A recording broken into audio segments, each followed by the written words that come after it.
show. Wait, Leslie Rob said what? What? Leslie Rob said what? What she say? What? Leslie Rob said what? Well, hello, guys, and welcome to another episode of Leslie Said What. Okay, guys, listen. We are at season 5, episode 6, and I can't even believe it. All right, because literally it feels like it was yesterday when I started this podcast, even though it was like 2020. But either way, I am so glad that you guys are all here, and I'm so glad that you guys join me each week. And if you are joining by visual and you're watching this live on Facebook or YouTube, welcome. If you are listening to this next day or in the future on a podcast channel, well, thank you so much. I appreciate your support. Either way, thank you all for being here. For those of you who are new here, the way that you get to participate and join the conversation is through the comments. So definitely say hello in the comments. Feel free to ask questions. We just ask that you please be respectful, guys. Just be respectful.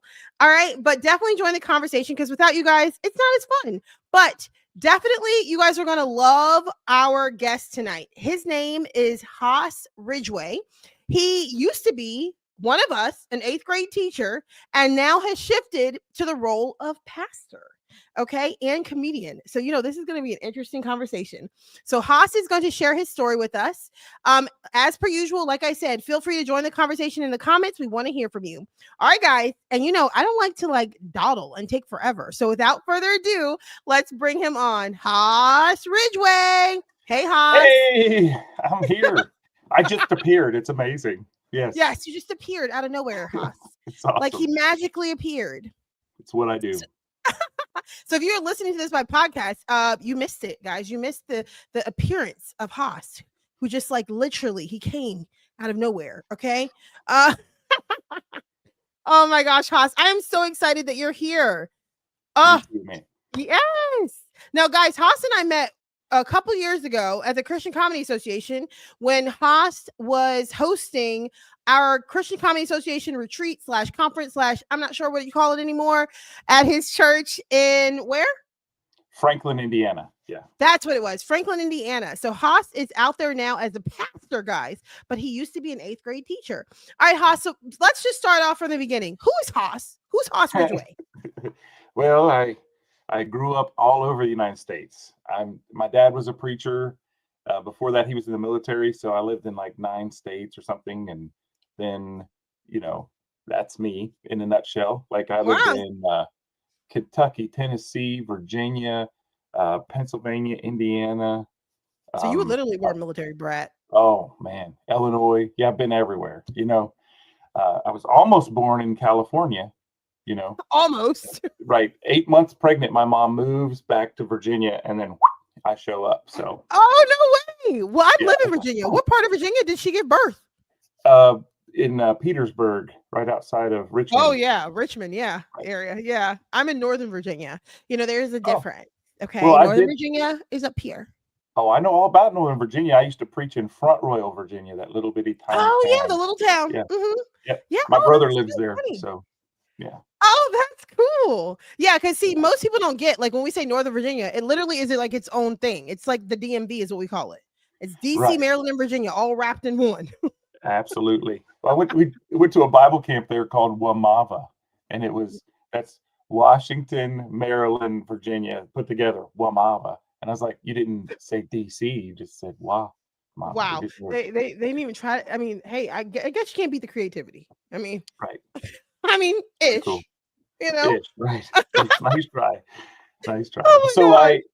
I when I turned 16, I graduated from high school, and at 17, I went to college in Montgomery, Alabama, all by myself from Kentucky. Oh wow! Was that your first time by yourself?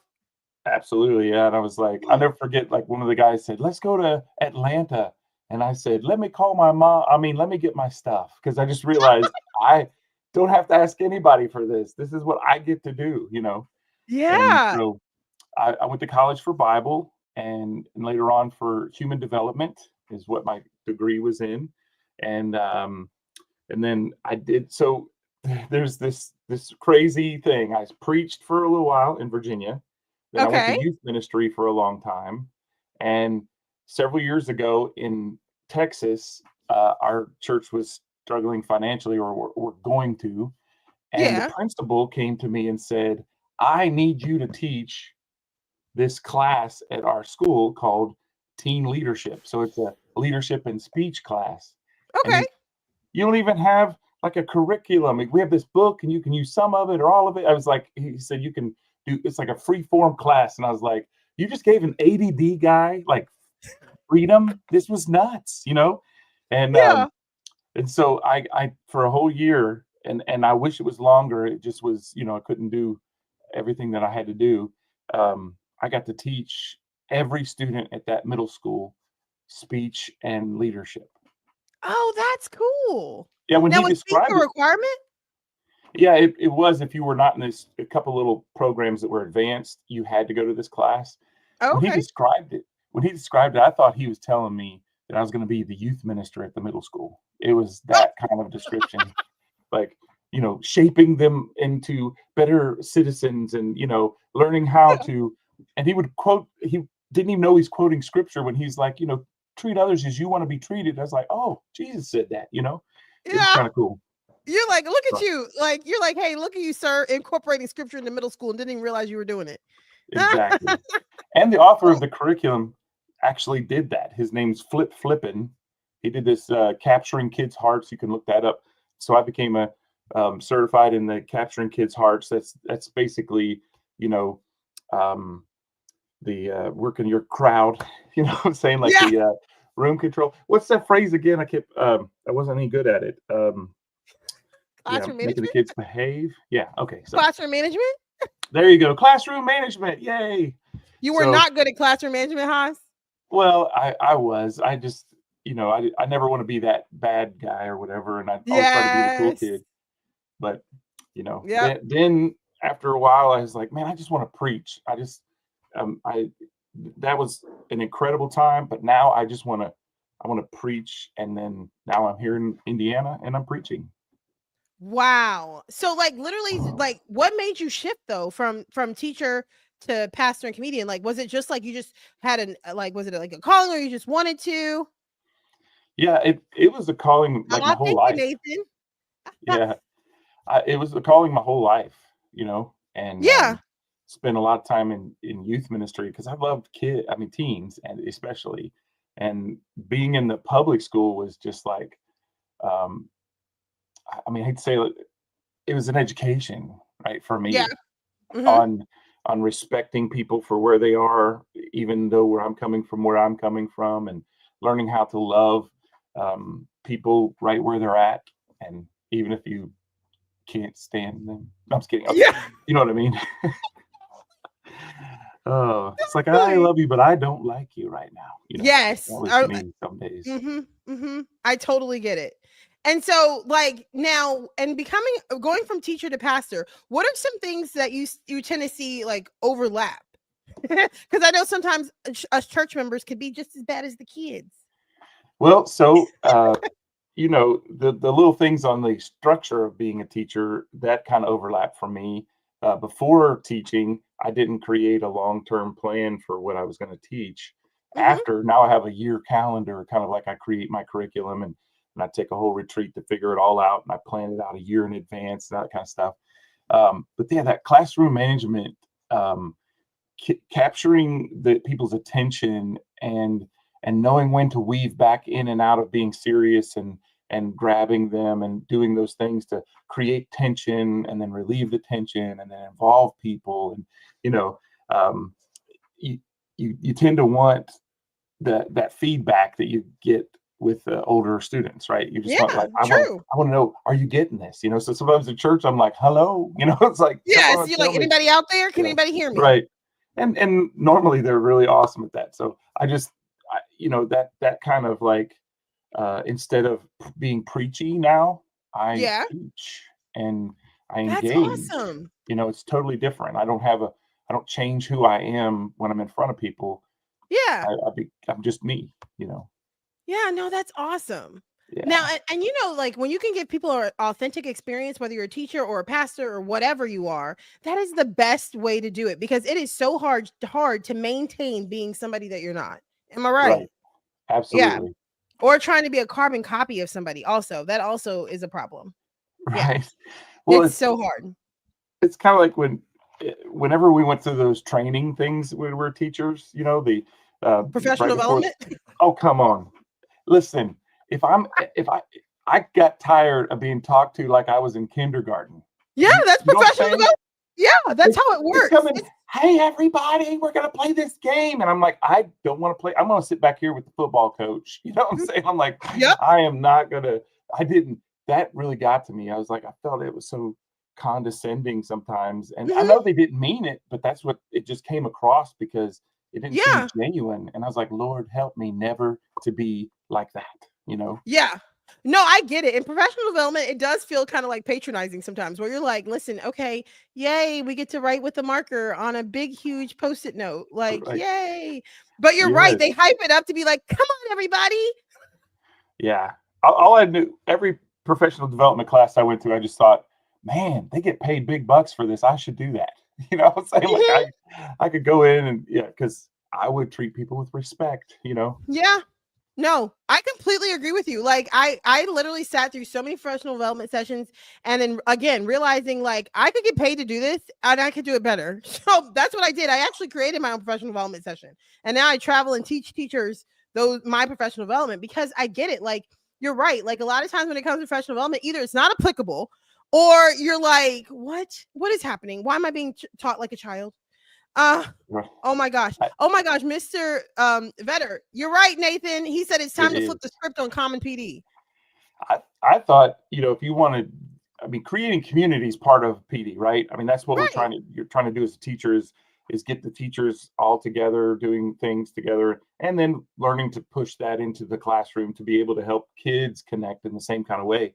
And I Yeah. always thought it'd be fun to do like improv workshops at schools and play the improv games and just teach teachers to involve kids in those kind of things. It keeps people's minds going instead of just sitting there. I'm going to feed you all this stuff and you're not going to remember 2% Mhm. of it. No, literally. And you sit there and you're like, you're trying to pay attention because you're a professional and you're trying not to be rude. But it's like, could you be a little interesting? Just a tad. Like, Right. can you give me I mean, something? I don't think I drank coffee very often until I became a teacher. You know what I'm saying? Like it took half a pot of coffee to get through those Oh professional yeah. development stuff because Oh, sometimes I believe you. yes. Yeah, coffee and anything else caffeinated. A lot of the teachers tend to use energy drinks now because it's like literally that's the only way to stay awake. And Yeah, then and literally you're like zone out so easily in PD. yes, and you also I became strategic in where I sat, like not about up front or what, but who I sat with because I'm gonna have to do some kind of crazy skit with the person sitting next to me, and if they got zero personality, I ain't in it. Oh my gosh, Haas. Yeah, I am right there with you. When it came to literally sitting like, and then they partner you in these groups, and you're like, and then I'm the only one with the personality in the group. So clearly I'm going to be the person who's up there doing whatever. And I'm not patting myself on the back or trying to be conceited in any way. It's just it is what it is. Like we want to have some fun. teachers, you're like, come on, let's have fun, guys. And like, especially if you got to work together to create something, it's like, so basically I'm creating it. And then it's like, okay, who's going to present? Cricket. Oh, so I'm presenting it too. Okay, got Yes, it. yes. Yeah. So I agree in And being strategic in where you sit in PD, especially when they start to partner you off with people and you're like, literally, I have no idea how this is going to go. right, and I mean, but hey, at least you get a free lanyard out of the business. It's just how many lanyards can I? Anyway, A it's free funny. lanyard. Like, I'm like, Yeah. can we do like a gift card or something? That'd be really nice. Yeah, I always found out if they give away those things, I didn't win them, so it's all good. It was always the So you're like, I'll same. take my free lanyard. That's right. I'll take my lanyard and that cookie you got at Sam's on the way over. I'll take one of those. Mhm. Same thing. And have you ever gone to one of the ones where they have the pizza, but they cut the pizza like there's 8 slices and they cut them into 16, and then you're getting like a quarter of a slice because that's what the school budget could afford. Right. They forgot the pizza math, right? They didn't know the pizza math. As a youth minister, I learned the pizza math. That is, you take the people, you times that by 3, divide it by 8, and then all of a sudden you know how many pizzas to get. And I'm like, Exactly. I may have got all that backwards because I didn't ever teach math. They didn't want me No, to I'm teach with math. you. Yeah. That was No, and I agree with you. Like as far as PD, like you're gonna get a cookie or some candy, but nothing like pizza would be more of like a before Christmas break type of thing, or like Right. something like a potluck or something like that. Something that's huge. Pizza was like huge. If we got pizza for free as teachers, yeah. there's something huge going on. You're gonna get like a cookie or a piece of candy. That's about it. And can we not afford a full-size water bottle? Is that not right? Or a full-size soda bottle? Do we have to get the little miniatures? Is The that little what it tiny is? ones. They're Yeah, like, listen, this is it's what the just school gone. budget allows. You get 8 ounces. Yeah, I need the full 16, yo, or the 24. Yeah, I don't know. I the need full. more than this. The Yeah. full 16. Yes. They need to bring it up a notch. Bring it up a notch. Yeah. Well, as a teacher, Haas, I'm sure you had funny experiences. Okay, can you think of one that was super funny to share with us? One of your funniest experiences as a teacher. Yeah, when I was first started in the middle school, so 8th grade, and I see this kid and he's walking funny down the hallway, right? Uh-huh. And I'm like, hey, did you get hurt in gym class? And he's like, no. And I was like, do you have to go to the bathroom? He's like, no. And I was like, why are you Well, walking funny? He's like, What's wrong I with don't you? want to crease my shoes. Yeah. I did not know there was an anti-crease shoes walk. And there Yes. is. It's the goofiest thing you've ever seen. Uh-huh. Exactly. It's the craziest thing. I Yeah. can't believe that. Yeah. And that's common amongst 8th grade. Right. And I'm like, dude, creases in your shoes means they now fit you. You know? I get they mess up the resale value, but they're shoes, right? If you want to sell them, put them on a shelf somewhere. But if you need to wear shoes, crease them, you know? Legit. Yeah. And like my boys, like it, when teaching at the high school level, they walk it literally looks like they're walking like ducks, and they get to the end of the hallway, and I'm like, okay, so then like when they go to bend over to do something, like literally they're like raising their entire foot up so they don't bend don't crease their shoes to pick something out of the floor. Right. Y'all are tripping. Yes, because you could get an insert to put in your shoe at night that will remove that. Some spray that they put on. It's Yeah. wear your shoes. Don't look like Oh, a wait for it, moron. Haas. You're saying there's a spray, but now there are actual inserts that they can purchase off of Amazon to wear in their shoe as they're walking to make sure that the crease never happens. Well, can you Yeah. say blisters? You know, I'm like, that's about all you're going to get from that. And my shoes aren't creased, but man, I have 22 blisters on my feet. You know, man, I am not doing that. Yeah. And- Like I remember one of the kids said they buy them on Amazon. It's like literally a little insert they put in the top of their shoe so it doesn't crease them. Okay. Because Well- the creases are more important than the blisters, apparently, Haas. Yeah. So And the second story is in classroom management. There's one kid who's talking the whole class, and I told him to move to the other side to sit at another table. And then yeah. it was going to be over, right? That was it. And he's like, I'm not going anywhere. Like, And you I asked was him to like, move and he said he wasn't going anywhere? yeah. And I was like, oh, now what do we do? So I was like, you can go to the office, right? Dude Yeah. stands up and walks out the door towards the office. And I followed him out. I was like, bro, okay, stop. I said move across the room and you wouldn't go, but I said go to the office and you're just on your way. It's like, what is going on? And he's like, I said, why'd you do that? He goes, I don't know. I'm like, get back in there and sit across the other, because he was going to spend a couple days in SSI for being, disruptive or whatever. But to sit there and say, hey, when I was growing up, I'm 51, by the way. When I was growing up, no one ever just looked at a teacher and said, no, They do now. I know if you did that back in those days, you disappeared. We don't know Uh-huh. what happened to them. They're like in some special school somewhere. Yeah. Nowadays, it's like teachers like, okay, well, I tried, Yeah. It's I'm crazy. dead. That's so true. And the amount of teachers that are scared of kids nowadays. That's the crazy part, is the amount of teachers, I'm telling you, that are scared to death of kids nowadays is insane. And they'll just take whatever the kid gives them. Not this teacher, but Right. other teachers do that. It's like they get this thing where they watch some TikTok video that they show that I have rights. You have the right to remain silent is what you have. Oh, that's a It's good like, one. yeah, I'm like, that ain't, I can tell you what your rights are. Yeah. You're right to an attorney if you keep up this road, right? You're going to need one. Right. No, but It's nice to talk 100%. through a telephone through plexiglass if you keep acting this way, you know. So Yeah. Well, and the thing is I'm so glad you brought that up because you're 100% right.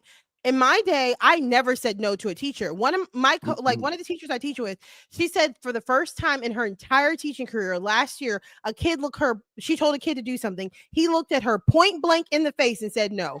And she was like, I don't know what to deal with that. Like, what am I supposed to do with that? Because she's like, he's a big kid, he's bigger than her, way bigger than her. She's like, he said no, he's not gonna do it, he's not gonna budge off of his no. So she was like, oh, okay. Like, what else are you gonna do?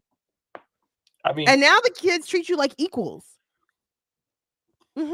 Yeah. yeah, like Mm-hmm. I'm supposed to negotiate whether you do your homework or not. Yeah. Mm-hmm. You know, Yeah. it astounds me the Mm-hmm. lack of respect for each other and themselves. Really, it's just I a know. disrespect to I yourself. know. It's not. Yeah. I didn't really care what they said to me or did to me. I just felt bad that this is the life that they chose, and Yeah. they're choosing by being disrespectful and not caring about yourself and how people see you and view you. Yeah. It's the world we live in. I'm Yes, afraid. unfortunately it is. And it's sad that it's become reality. Like for Right. a teacher to, back off from a kid because the kid can come combative, the kid may swing on them. Like you just don't know nowadays. Like it's scary to teach.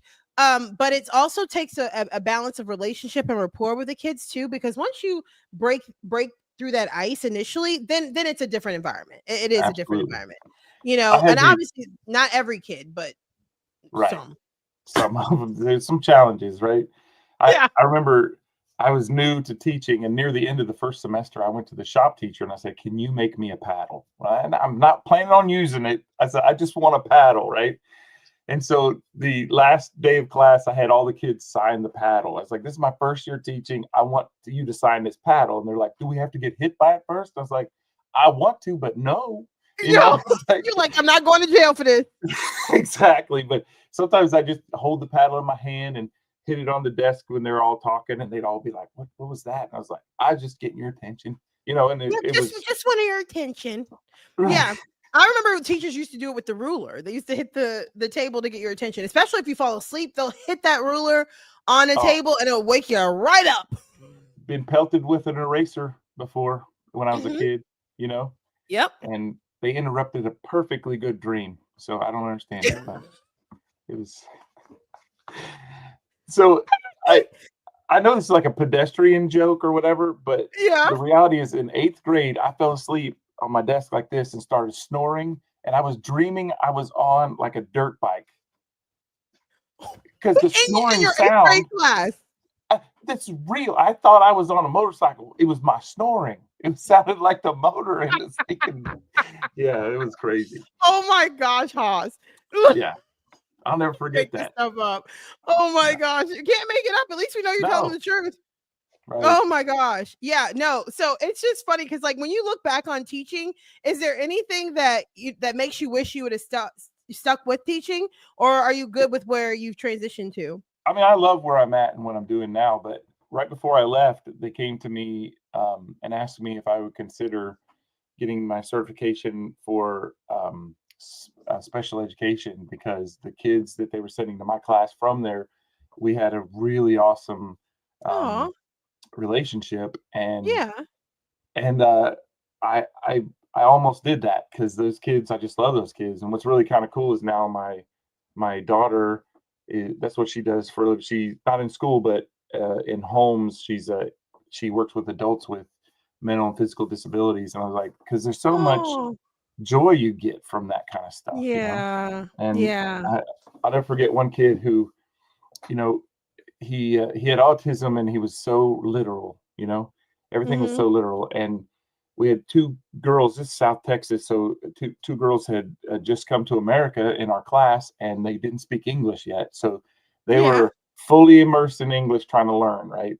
But I speak Oh. Spanish to an extent, and Yeah. they had this paper, and they looking at me like, "What do I do?" And I said, you know, "Forma tu nombre aquí, por favor." And they're like, I told them to write their name on the paper here. And the kid with autism, he goes, "Mr. Ridgway, you don't speak Spanish." And I was like, because he's Spanish, right? And I said, why? Yeah. He says, because you're white. It's just, he thought everybody, He's like very because, literal. well, I mean, if you're in Texas, there's so many people that live there their entire life, surrounded by 80% people who speak Spanish and don't know one word, right? And Okay, that's crazy. it boggles my. I'm like, if Yeah. my neighbor speaks Russian, I'm going to learn a whole bunch of phrases because I want to Just make 'em because feel you interact comfortable. with them. Yeah. Right? Yeah. But yeah, Oh, it's that's good times. crazy. Yeah. So then, Haas, how did you go from teacher to pastor to now comedian? Like you're Yeah. mixed. Now you're a pastor and a comedian. How did you get to a comedian? Well, comedy came to me. I've always wanted to be a comedian too. And when I was growing up, I had 3 brothers, and I was not the funniest of all Mhm. 4 of us. I just wanted to be like my older 2 brothers, and so I would just mimic what they did in 8th grade because they were in high school, right? And I would see them do something with their friends. I do the exact same thing with my friends, and it worked. I was like, "This is awesome."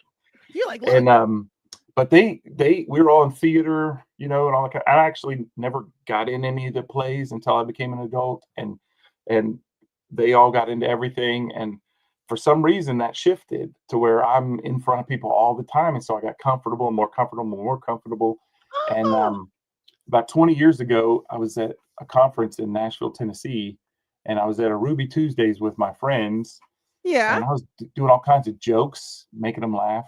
And they said, "You're going on stage tonight." And I was like, "No, Sonic Flood, the band, is going on stage tonight. Yeah, you're like, Nobody knows who I am at this conference, right? I'm just the new guy or whatever." yeah. And they went to the MC and said, "Haas Ridgway is a comedian. He's here today." Like, I hadn't done stand-up yet. This is your first time ever? Numero uno, right? And Oh so my I'm gosh. Yeah, and it turns out that Sonic Flood was running late, and they needed 10 minutes to be filled. Okay, Okay, you're so not comedian. only your first time doing No, comedy, you but you had to fill 10 minutes? 10. That's so ridiculous, right?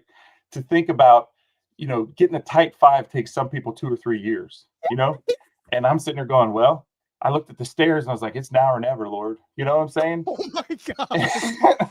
And I went up those 3 steps and I did a sermon. What I did is, the church lady from Saturday Night Live, right?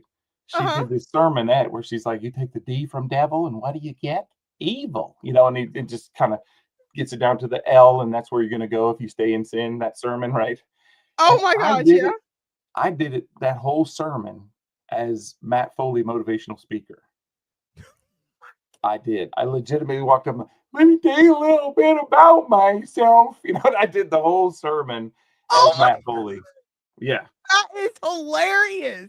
And I was just like messing with people and throughout the whole sermon to get down to that final phrase of, and what do you get when you take the I from ill? L. And that's where you're going to go if you stay in sin, children. And it erupted. Somebody met me in the foyer and said, I need you to do 45 minutes in Denver in 2 months. Do you see? I saw your face. So I went back and I was working with students and I said, they want me to do 45 minutes. And they're like, Haas, tell this story. And then no one's like, Haas, tell this story. Remember that time you said this about your bike? And they came up with yes, from stories that I had told them already. And I just went and awesome. I embellished all of that. And I went to Denver and I did my first 45-minute show and got paid for it. Students, that is awesome. Yeah. From just the stories that I would tell from my childhood. So. Oh my gosh, that is awesome. And it's great that you noticed your students paid attention. Yeah, exactly. Exactly. Oh my gosh, and it's so funny how our students can motivate us in that way. Like, as much as we inspire and motivate our students, it's always interesting how they can motivate and inspire us. My students, believe it or not, are the ones that made me get on TikTok. Wow. I was not going to do it. And they were like, come on, Miss Rob, like, just do it. So they can inspire us as much as we can inspire them. Like, Absolutely. It's literally, they literally made me get on. So Haas, how do you manage everything? Like, how do you manage it all? I don't. No, I'm just kidding. I'm one of those weird, like, I used to be a person you can't get up in the morning. And now I'm a person that 4 hours or 5 hours in, I'm already awake and going, it's 4:45 and I should probably do something. Yeah. AM? Yeah. Yeah, it's ridiculous. I couldn't, man. mm, it's so strange. I'm up till wee hours of the morning, sleep 4:45, 5 o'clock. I'm like, let's go do something. It's just strange. And Well, you so wouldn't have a problem being at school on time at 7:15 because the only I'm times late on a regular I was late twice. to This school. is crazy. Yeah, twice. And then I remember that last year, and that was on the way to school. I was getting into my truck and my pants ripped, and I had to go home and start over. And the second time is even worse. I parked my truck at this gas station, and two people parked so close to both doors I couldn't get in my truck, and I had to wait them out. No. So Did your principal? Did they understand? Yeah.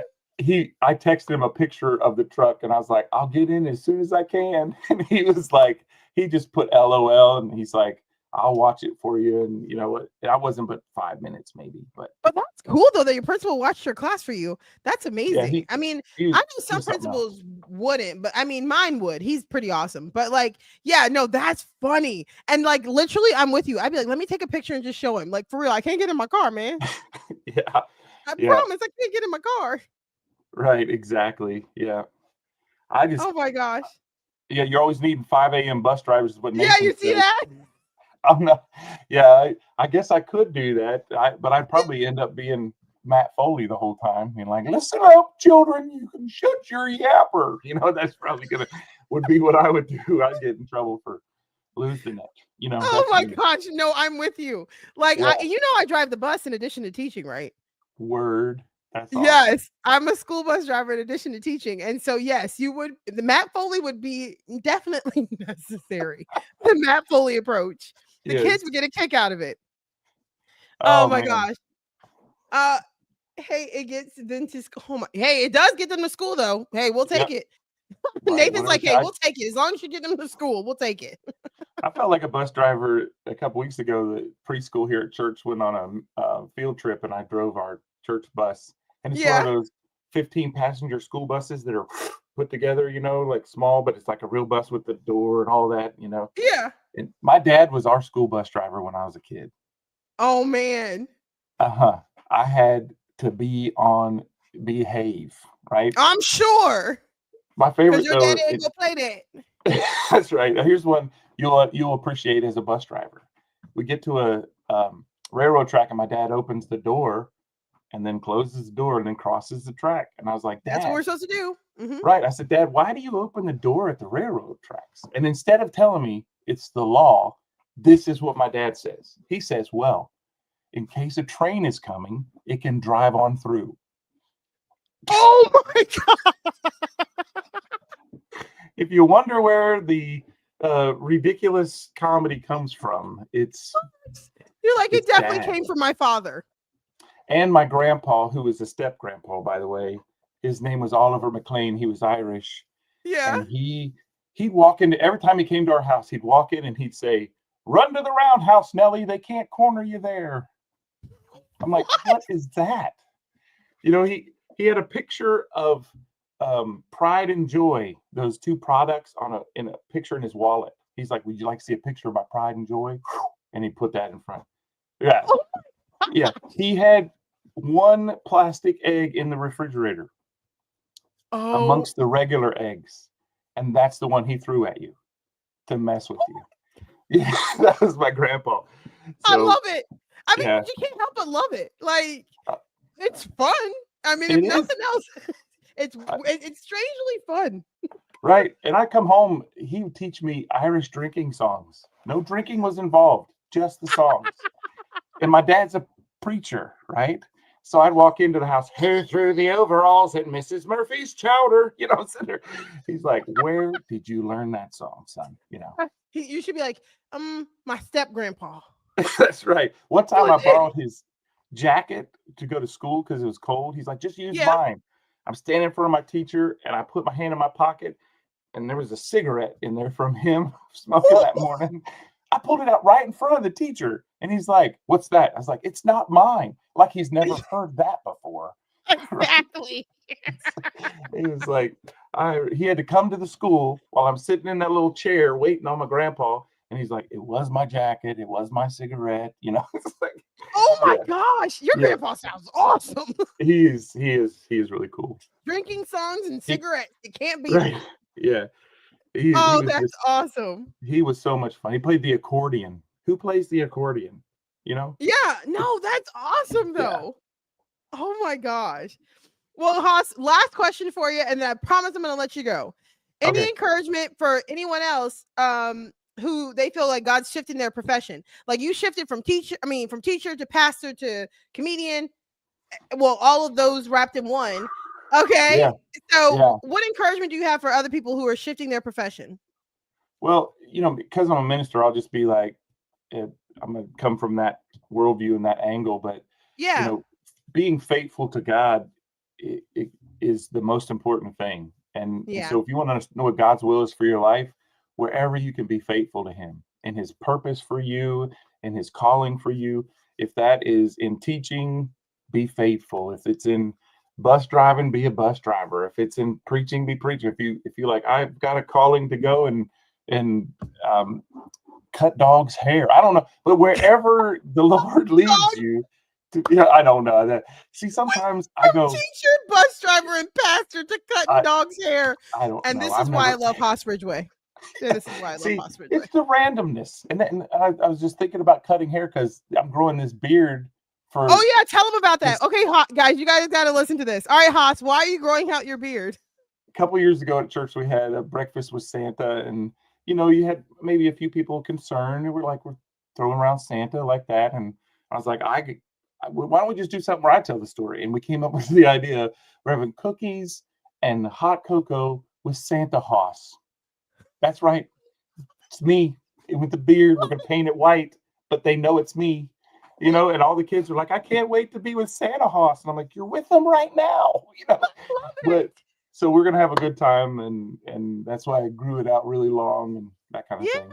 Yeah. So you grow it out and then you dye it white and then you do the whole shebang. Yeah, just to paint it, and I bought like a Yeah. really contemporary jacket on Amazon. It's like Santa, really like hipster Santa. So I'll be having my red Jordans. It'll be awesome. That is So, awesome. Santa yeah. Haas. Santa Haas. Yeah. I love it. I love it. I do want to tell you one thing is coming up in my life, and it's Okay. still in that possibility world, right? Okay. Because it's in the movie world. So you Oh. know who the Kendrick brothers are, Yes. and And they're for those of gonna, you guys who don't know them, they're courageous from the movie Courageous and Facing the Giants and all the Right. Forge and all the things. Yeah. yes. So I met Steve and Kendrick backstage at a television show where I was warming up the crowd, and he was a guest. Yeah. And I became goofy after a show. When I do comedy, I'm all of a sudden doing voices like, let me tell you a little, I'm just doing everything, right? And it went into Shrek. Like when I played Shrek and Shrek the Musical, I did that night, Oh my Here's what gosh. He goes, can you sound like an old man? And I thought we were just having fun. And I sounded like an old man. He goes, Haas, I need your information. We're filming a children's animated movie next year, and I want you to be in it. That's Boom. amazing. And it was just being goofy, right? See, that's what I'm saying. The stuff that Yeah. comes from being authentic Yes. and just being who you are. Yeah, I mean, our friends were there. Like Christy Connor was there, and Yeah, June. June was there, and I think Christy was having some conversations with him as well. Maybe her being in it, I don't know, but that was kind of cool. I hope she is. I awesome. hope we get to all be in it. That'd be kind of fun. That'd be But so much fun. doing voiceover that sounds exciting. I can't wait. Yeah. So I'm so Yeah. excited for you. Congratulations. thank you. Oh my Just be gosh, you, Haas, right? that's awesome. Yeah, that's why your channel is so fun to watch, because you're just being you, right? I'm literally And- just me. And and it's we sometimes love it. disturbing. No, But it's okay. me. But you know you, and you use you and not someone else, and that's Yeah. why we all love you. Yeah. Oh, well, I appreciate that, Haas. You got it. Seriously.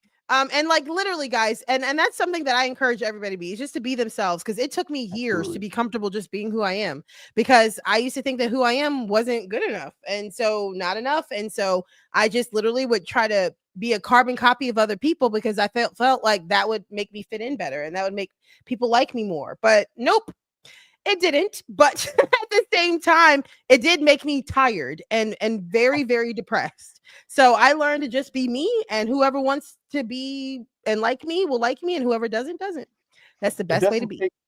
doesn't take any energy to be yourself. It does not, which is It's why just I like, am who I am. right, telling the truth, it doesn't take a good memory to tell the truth, right? It doesn't take a whole lot of Exactly. energy. Doesn't take a lot of energy to just be you. If Yeah. you is energetic, it's natural, you know? Yeah.